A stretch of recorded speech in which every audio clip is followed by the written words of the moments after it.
Hey everybody, it's me, Jackie, again, and I'm back with Alpha One COP Connected, tethered by hope, and I'm here with Eric. Eric is a fellow support group leader with the Alpha One Foundation with me, and he is going to share his story today, and maybe I'll ask him a few questions afterwards. I might interrupt you, Eric, during and maybe ask you if I think of something to ask you. Otherwise, I'll wait till you're all done and go from there. So go ahead and share your story. Hi, Jackie. Thanks for having me. First of all, like Jackie said, my name is Eric Butcher. I'm a support group leader with the Alpha One Foundation. I'm also an advocate for both Alpha One and liver disease, as Alpha One is a liver disease as well. My story, I guess, starts 14 years ago. I'm sure it starts before that, but 14 years ago, I was told that I'd be dead in 5, just like a lot of us. That's a pretty common thing I'm hearing, especially these days.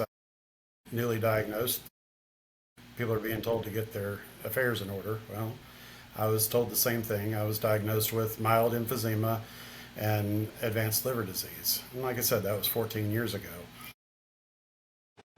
But in 2015, after going through the whole acceptance process, grieving process of being diagnosed with this rare genetic disease, once I got to the point of acceptance, I hooked up with the Alpha One Foundation and met my new family, so to speak. And I credit that point with what has given me longevity and being able to thrive rather than just survive my diagnosis, or at this point, diagnoses. In 2015, I went to my first Alpha One National Education Conference in Anaheim. Got to meet the late great John Walsh. Met him in the elevator. Before I ever knew what an elevator pitch was, I gave him mine, and he inspired me to showed me that I wasn't alone. That whole experience was great. My first activity with the Alpha One Foundation was going to that first patient-focused drug development meeting with the FDA 10 years ago in 2015. Standing up and speaking out for liver-affected alphas because I'm one. And I noticed that in that first conference, we weren't talking a lot about the liver back then because the lungs are much more readily apparent. When you start having those symptoms, if you can't breathe, you know it. When your liver starts working not so well, it takes a long time before you really start realizing it, unless you get checked out. Anyhow, like I said, I stood up and spoke in front of the FDA on behalf of liver-affected alphas. I started a support group on Facebook for liver-affected alphas. I started attending local support group meetings in Knoxville, Tennessee, where I lived at the time. Later that year in 2015, we lost one of our support group leaders in Knoxville. She became an Alpha Angel. I stepped into her role as a support group leader and co-leader in Knoxville and leader in Chattanooga, Tennessee. They're just about an hour and a half apart. Since then, I've been working to help alphas wherever I can, advocate for them. Like I said, I had mild emphysema. It progressed to moderate. Now with some weight loss, my last pulmonary function test, I was back in the 70s. So my lungs are doing much better. My liver, on the other hand, while it is still compensated, and I don't have a lot of symptoms at the moment, I have had a MELD score up to 15 and was about to be listed for a transplant back in 2015. Now I still don't have transplant in the immediate future.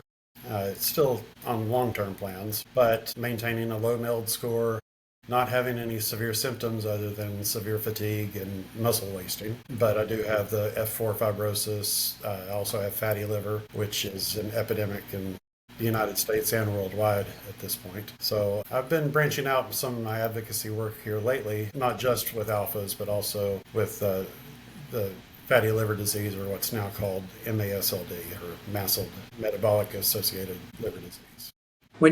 Sorry to interrupt, I was just thinking about when you lost that weight. Did your fatty liver go down a little bit when you lost that weight? Because I know in the past, when I lost weight, my fatty liver kind of went down. Well, you see, it's hard to tell because, first of all, when you have liver disease from Alpha 1, on imaging, from what I understand from Dr. Techman, the fatty liver and the Alpha 1 Z protein polymerization and accumulation looks very similar on imaging. And the only way to really tell the difference between the two is through a biopsy.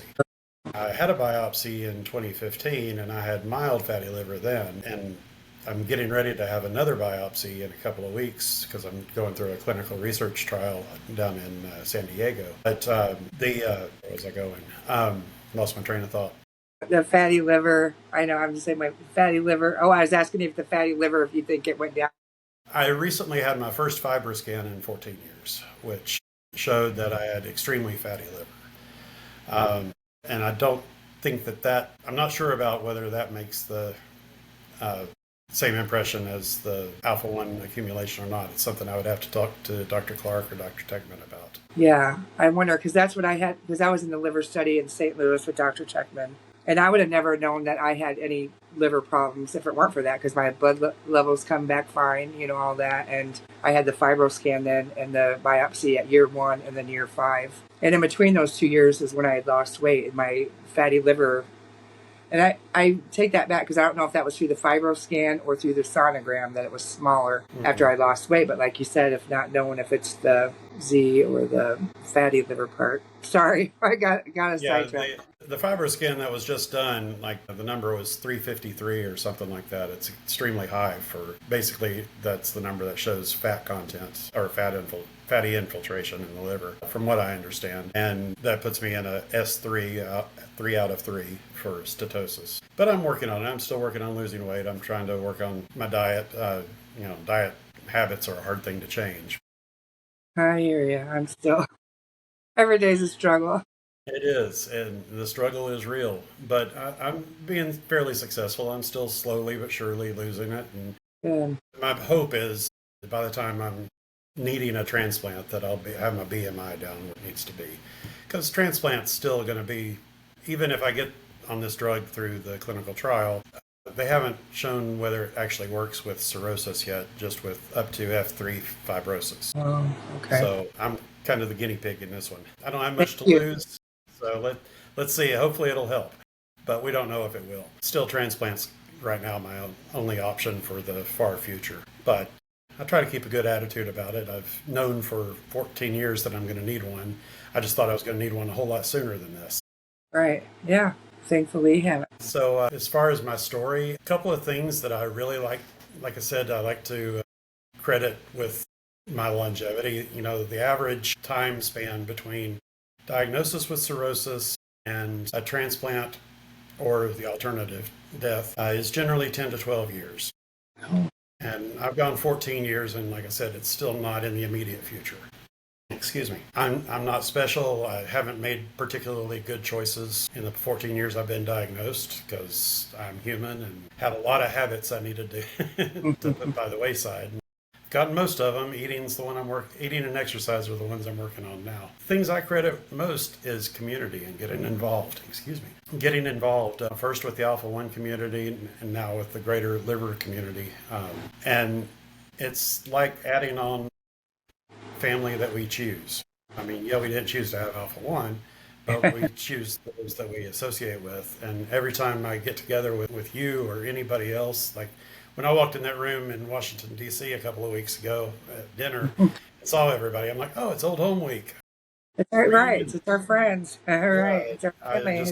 All anxieties kind of go away and you just become at home. And another thing that I credit with personally me getting better is my partner, Leslie. I met her in 2016. I moved to California to be with her in 2017. And I mean, we have the same struggles any couple has. But, having a real, honest to goodness, loving adult relationship has done wonders for me in my life.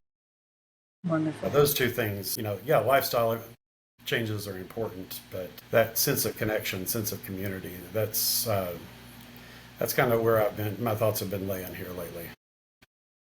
Yeah, I agree. And I had mentioned I started off my career, if you want to call it that, as a support group leader back in East Tennessee. When I moved to California, I joined up with Dee Dee Toll and was co-leader with her in the O2 Seekers of Bakersfield Alpha-1 support group here in Bakersfield, California, where I'm at now. She can't remember the time frame exactly. I had gone to work for industry for a couple of years as an advocate with a couple of the specialty pharmacies. And she, at that time, I think it was, might have been during the whole COVID thing, but she moved from Bakersfield up to Vancouver, Washington. And we weren't meeting anyway because of COVID. The support groups weren't, other than virtually. But once I stepped away from that role with industry, we had a vacancy here in Bakersfield again. Nobody was really running a support group, so I decided to pick it up and run with it again with Robin Bell. We're co-leaders and share the responsibility. So we're actually going to be having our second meeting back in person on October 25th. We've had one about a year and a half ago, but life happened and we didn't get to it. Now we're trying to get back on the regular schedule, so we'll be starting back here soon. Great. With change of name, change of venue, and now it's called the Streets of Bakersfield Alpha One. Cool.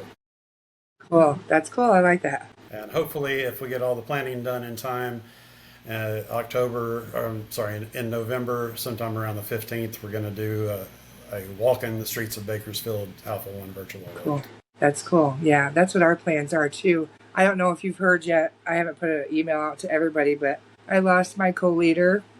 Deb resigned this year and just recently, but my son has taken her position and he's going to be my new co-leader. So Awesome. He's going to help me and starting to get, he helped me when he was younger and came to all the events for years and then kind of got busy with high school and that when high school started and in college and kind of got busy and sidetracked. So now he's trying to get back into things and learning again. And so he'll be my sidekick now. Well, I'll miss it's also Jeff. that your son's joining you. I've been trying to get my mom to take over the Knoxville, Tennessee one for a while, but Oh, cool. She's got her own health issues to deal with too, and it takes a lot of energy. Not as much as people think it does to run one of these support groups, but it Right. does take some energy.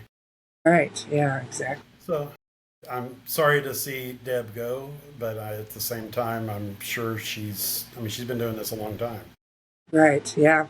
We were together for 14. Well, we've known each other for 15 years, but done the support group thing for 14 years. So I still get to see her though. She still lives about 40 minutes from me. So we meet up whenever we can, but she's busy with her great grandkids and taking care of them and raising them. And I'm just glad I get to still see her and she can still come to the meetings and stuff when she's able. So Right. That's good. Yeah. So, do you have anything more that you wanted to add? I don't want to interrupt if you still have more that you want to add. I'm trying to think as far as telling my story goes. There's, other than what's happened to me over the past 14 years, which it's the same story, everybody hears it. Well, but you got a lot going on too, besides the Alpha One as well too. You're True. welcome. That's something You're I welcome to didn't share mention. that. If you Yeah, want. sure. And I'm still doing some research on this because nobody has really given me any answers. And a couple of liver docs I've talked to, they weren't specifically alpha docs, but just general hepatologists. They don't see any correlation, though my endocrinologist does. And I've read some research reports. Interesting. I was diagnosed in 2022 with what used to be known as Addison's disease, or it's now called adrenal insufficiency. Basically, my adrenal glands just shut down. Body is supposed to produce cortisol. It's a stress hormone. Most people in the world, their problem is they produce way too much cortisol because they're stressed all the time. But your body has to have it to live. Anytime you are under stress or sick, or even when you first wake up in the morning, your body produces cortisol. My body doesn't create it anymore. So now I have to take steroids 4 times a day on a pretty strict regimen just to replace the cortisol. I take hydrocortisone to replace the cortisol that my body is supposed to produce. It's kind of like our alpha-1 infusions. We're supposed to have alpha-1 coursing through our body, but we don't. So we take infusions for that. Luckily, hydrocortisone comes in a pill, so it's not quite as inconvenient. Oh, good.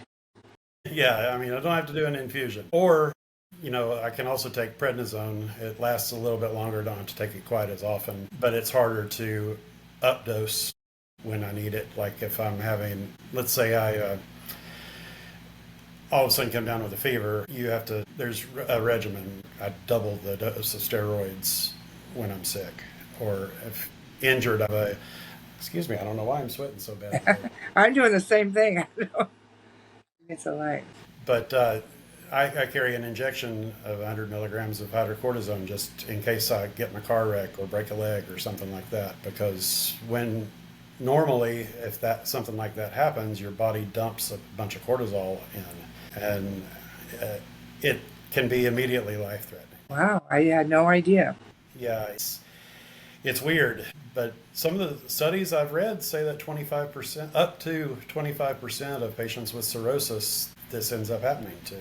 But again, just like alpha 1, where you have so few doctors that know anything about it, Addison's disease is not, most doctors, they know of its existence, but they don't know much about it or how it works. Endocrinologists, for the most part, are good, but still, I've run into a couple that don't know much about it either. It's always a struggle with these. It's classified as a rare disease, just like alpha 1 is. Addison's disease is. So I'm amazed all the time when I see a new physician or a new healthcare worker how little awareness there is in the medical community for these rare diseases still in 2025. Right. And that's And that's one of my focuses too, is just raising awareness for both of those. And of course, you get with cirrhosis comes, my cirrhosis came from alpha 1, but it was probably a combination of fatty liver disease plus alpha 1, plus, nobody ever told me that drinking was bad for me. Well, eventually they did, and then I got stubborn. But I finally gave it up completely, not even an occasional drink now, really, several months ago, which better late than never. right. I wanted to be an advocate that I didn't want to be one of those advocates that say, do as I say, not as I do. I As you wanted to do to walk the walk report. Yeah. instead of sitting around and drinking with all my buddies all the time. It's okay. Alcohol is a toxin, and it does Yeah. do a lot of damage to our bodies, not just the liver. Yeah. I got to the point where I wasn't enjoying it anymore, and it wasn't really doing much for me. And Yeah. I can be just as happy drinking a glass of club soda. Right. Yeah. I don't drink much that anymore, and I never was a heavy drinker when I was younger, weekends and stuff like that. But every once in a while, I just crave a good beer, and I don't know if it's like weather or stuff like that. And maybe when we all get together, I might have a drink, but it's just rare, very rarely, like that, stuff like that. But I don't drink like that. Oh, I still crave a good beer or a good mixed drink or Jack and Coke or whatever. Yeah. I, in my brain, I have to play that tape through Yes. because That's good. Yeah. what damage is it doing to my body, even that one drink? Right. Right. Even Dr. Clark will say, if you have liver disease, there's no safe amount of alcohol. Right. I'm sure they don't say, "Oh, I'm just going to have one cigarette." I mean, of course, I gave up smoking years ago, and I would never think about picking up a cigarette. So I guess I shouldn't think maybe about picking up a drink. And I don't have any judgment for people that do drink, because I wish I could, but well, I did wish I could. Now I don't think I do. I've kind of gotten past that at this Yeah. point. But I used to love to socially drink. When you have chronic anxiety, the first two drinks just make you a normal person. Right. Right. I hear you. I hear you. Yeah. Yeah. I mean, loosen up a little bit so I can go talk to people. I'm still that way. Like I'm quiet in a room, and until people start talking to me or whatever, I'm trying to get better at that. Going, and of course I don't have that problem like at conferences and stuff, like I said, because I feel like we're all a big happy family and we can all do that. And I shouldn't feel that way in other places, but I guess I still kind of do sometimes. It takes me a while to open up to somebody. Yeah, and the more you do it, it's just like anything. The more you practice, the better you are with it. I spent my whole life drinking, so I always felt like, oh, well, I loosen up after I have a drink or two, and so Yeah. it just became a habit. And now that I talk to people all the time without drinking, I'm like, oh, this isn't that hard. Especially if I'm talking about things that I live and know, like alpha 1 liver disease. That's kind Me of and my how husband. it work. Yeah.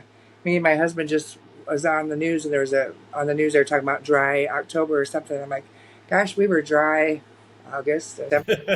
I mean, if you think about it, me and him don't, and we never were heavy drinkers or anything, but when we got together with friends or weddings or whatever. We had fun and drank, but like I said, it was funny to hear that they're saying it's dry October. I'd sit there and think, how long has it since I've had a drink? So I it think a was lot of people relaxed. try to do it in February too.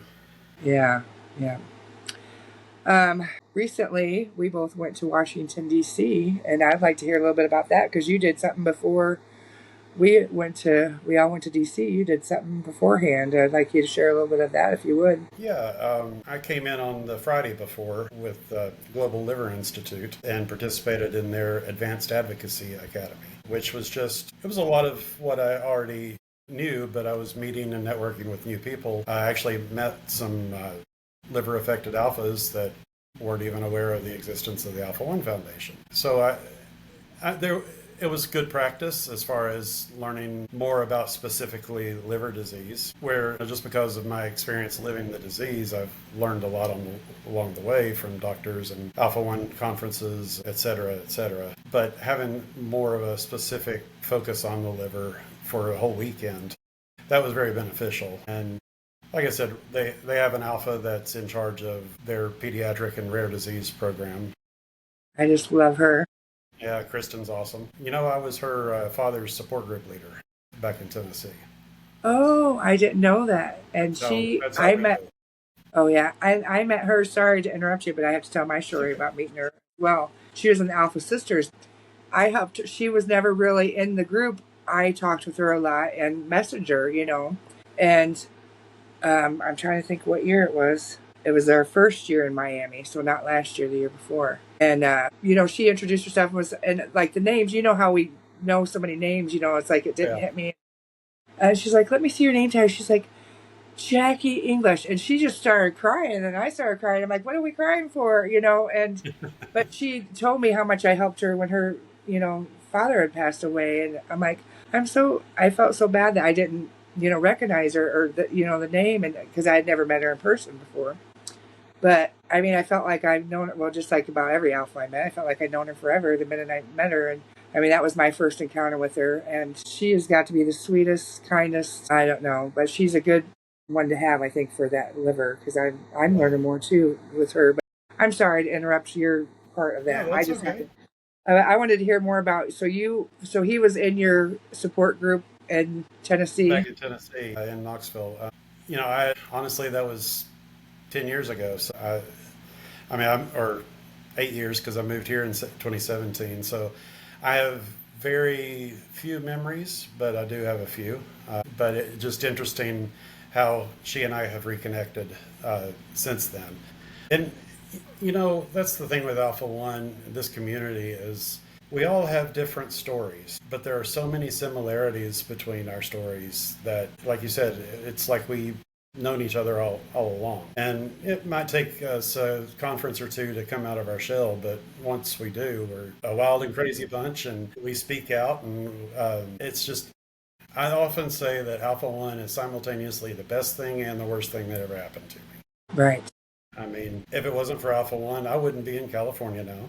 I wouldn't be with Yeah. Leslie because we met through Robin. If it wasn't for Alpha One, I wouldn't have all the friends that I do with the Alpha One Foundation or even be doing what I'm doing now. I'd probably still be managing a restaurant somewhere. Well, I'd be still probably managing a restaurant or a retail or something. But Yeah. now, over the past 10 years, really kind of found my niche and what fulfills me, and that's advocating and raising awareness for Alpha One and liver disease.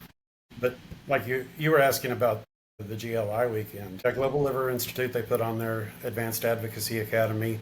It was just basically a crash course, an in-depth crash course on how to advocate with liver disease. Then on Monday, GLI went to the Hill to advocate for several different liver-specific bills, while we and a couple of the alphas that were at the GLI, I say we, I'm saying Alpha One Foundation, we went to the Critical Pathways for Alpha One workshop and had patient panels. I got to participate in one of those it was a follow-up to that FDA meeting 10 years ago Yeah. for patient-focused drug development. Kristen was in one, another one of our support group leaders was on one of the panels. Michelle, you weren't, were you? I wasn't on the panel. Yeah, but you were there. Yes, I was there. Yes, I was there. I do remember it. Yes, we all got together and met up for dinner and had a crash course in the bills that we're working on. Of course, we've been hearing about these for a while and working on them for a while. The Oxygen Act, the SOAR, Supplemental Oxygen Act, John W. Walsh Home Infusion Act, which I just got an email from the aide at David Valadeo's office a few minutes ago that Nice. he is signing on as a co-sponsor again to Oh, the John W. wonderful. Walsh. He's the sponsor of SOAR, and he also signed on as a co-sponsor to the Multi-Cancer Early Detection Act. So, Oh, nice. in these instances, I'm pretty pleased with my representation here locally. He's been really supportive of the rare disease community. That's good. Yeah, and then after the next day, then the Alpha One Foundation, you and I, and a whole bunch of us, I think we met with over 75 different congressional and Senate offices and pushed those bills Yeah. That was, you know, all day. I've never done anything like that before. To say I'm not a political person, I hate politics. I'm sorry to admit it. I hate it so much. You know, I'm so sick of hearing this or that. But I mean, that put that aside, that was the most neatest thing I've ever done in my life, and just seeing that and being there and being able to represent all the people that we were representing, and it was just I was happy to do it and happy to be able to do it. But I would have to say that was one of the neatest things I've ever done. Yeah, that was my first time on the Hill and actually doing the in-person advocating for specific bills and getting the chance to tell my story to people that make decisions and matter in these instances. I've done a lot of letter writings and phone calls and things throughout the years, but it's the first time that I had done a Zoom with one of the congressional aides for David Valadeo, my congressman, a few weeks before that. It's kind of neat when he, Congressman Valadeo, and the aide walked out of the Appropriations Committee to meet me. I was like, "Oh, hey, Olivia, how are you doing?" And she Yeah. recognized me from the Zoom we had just done a couple of weeks previous. Yeah, that's neat because we didn't have anybody. We just met aides all day. Nobody was available for us to meet with. Although, I mean, we've talked now, emailed, and I've emailed before, like you said, did the letter writing and stuff. But this is the first time in person I've ever done anything like that. That was just really cool. I was fortunate. I was on a really good team with Miriam and Joey Masnick. I bet you Joey's, that was neat to see with having Miriam there too. And I had a group too as it was a well great with day. that. Yeah, it was. We had a good day, and it was. I want to go back, and I'd love to do the liver thing too because I always feel bad that I don't know enough about the liver, and I should. And we haven't really had anybody in our group besides me with Mile, but Deb does have cirrhosis in that, but we've just never. I mean, we've had speakers come speak about the liver, but I'm so glad to see that. I think in these last couple years, I've seen more done in the last 14, 15 years since I've been diagnosed, whatever it's been. It's just amazing the things that are going on, or maybe I wasn't seeing it before, but I just feel We've like come there's a so long way. much. There's so We've much come a going on. long way in the past 10 years. I can say that. Yeah, I'm proud of the foundation and the work that everybody's been doing. There's more of a focus on the liver disease and the understanding that the lungs they show being affected first, but the liver is where it starts. I mean, the alpha 1 is produced by the liver. right. And, with ZZs, our condition is called alpha 1 antitrypsin deficiency, but it's not that we don't create enough. We create plenty. It's just all stuck in our liver. It Yeah, doesn't get out. Now, why does it cause cirrhosis in some people and not in others? I don't know. Why do some people get more advanced emphysema faster than others? Don't know. That's what the biomarker study was for, right, or is for. right. But, you know, That's on hold right now, isn't it? I mean, I've uh, been in it, and I'm on hold. I can't. I was supposed to go back for I forget what visit, and I'm on hold for that right now. I hadn't heard anything about it, and I've been Yeah. so As focused far on as at trying to get my into the. facility where I'm at, I couldn't go back and do my last visit. I've been trying to get into the Redwood study. I'm in the assessment phase right now, so got two more things to do to get through, and then I'll find out whether I'm in the study or not. And if I am, then the next thing is, well, did I get placebo or did I get the drug? So, Yeah. Great. I'm we'll excited. see. Thank you for doing that too. I've Oh been yeah. reading more about that as well. I can't remember if it's that one or another one I've seen that might have effect on the lungs. I was kind of, if it was that one or the other Yeah. one, I'm not sure. So I was kind of iffy about that with my lung function already being, kind of low. But My I'm still reading and learning. I think that if you're on augmentation therapy, you're still going to be okay, but I'm not sure about it. Yeah. Be something to talk over with them because what the drug does is completely turns off alpha 1 production. So that's how it removes the cause of the cirrhosis. So if you're not Okay. producing anything, there's nothing misfolded, there's nothing polymerized. Okay. And like the ZZ, our levels are so low anyway because it's all stuck in the liver. If you shut it off, you're not really missing out on much. Okay. But like I'm on augmentation therapy, so I'm not too worried about it, about my lung function changing. Yeah. Augmentation therapy's pretty much held me steady for 10 years. So That's good. That's good. hopefully, fingers crossed that that keeps up. Yeah. That's good. Well, is there anything else that you'd like to share with us, or anything that I missed? Not too much. Let's see, I think I've gone through most of my story without getting too boring. No, not at all. I love do have, hearing everybody's story. I do have a YouTube channel that I'm going to be starting here soon. There'll be a combination YouTube podcast focused on Alpha 1 liver, Alpha 1 news, maybe doing some interviews here and there. Still working out the kinks. I haven't gotten it up and running yet, but it'll be out there on the social media sites here soon, I hope. I look forward to seeing that. I'm excited to see that. Doing some work with the San Diego Liver Coalition and Cal Plasma here as an ambassador, and I just recorded a podcast with San Diego Liver Coalition last week, so it should be out this week. I'll be dropping that too once it comes out. So nice. I can share. Just trying to raise awareness and educate, advocate. Right. Right. Yeah. One last question I'd like to ask, and I've kind of been asking everybody in this. If you have advice, would you give somebody that was maybe just diagnosed and just trying to figure out what to do next, or what helped you, or just what, great advice do you have? First thing, breathe. Take a breath. Don't panic. It's not the end of the world. You're not dying tomorrow. Second thing is get connected with the Alpha 1 Foundation or any of the support groups that are on Facebook. Some are better than others. Get connected with somebody that has Alpha 1 that's been diagnosed for a while. But, if you call the patient support line and get a hold of Kathy at the foundation, she'll hook you up with a peer guide and kind of that person can walk you through, tell their story and walk you through what you need to do next or what questions you need to ask or answer questions for you without giving medical advice. The biggest thing is know you're not alone. Yeah, it's a rare disease. Google's really scary. Mm-hmm.